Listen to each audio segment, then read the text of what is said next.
Kad mi je prijatelj Zlatar prvi put pokazao ovu metodu, nisam mu vjerovao, ali kasnije sam bio oduševljen.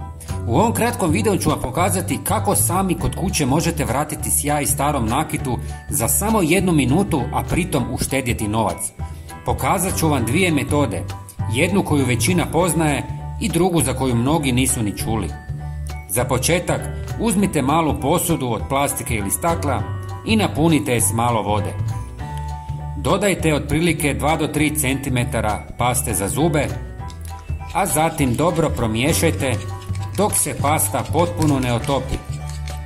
Prijatelji, napišite mi odakle ste. Ja sam iz Hrvatske i volim upoznavati ljude iz cijeloga svijeta. Hvala vam.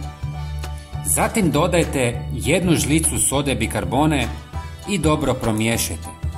Pasta za zube, soda bikarbona i voda odlični su za čišćenje srebra. Soda bikarbona uklanja mrlje i oksidaciju, dok pasta za zube dodatno polira srebro zahvaljujući svojim abrazivnim česticama. Nanesite ovo sredstvo na srebro, nježno trljajte i sperite vodom i osušite. Vaš nakit će ponovo zablistati.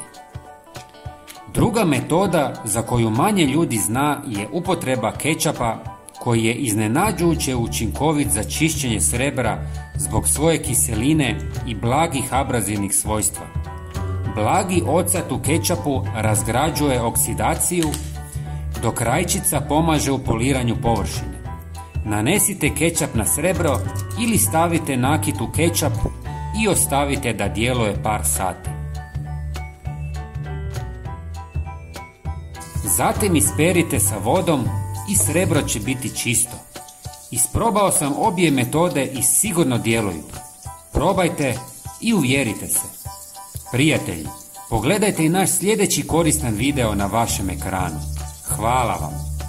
Pozdrav!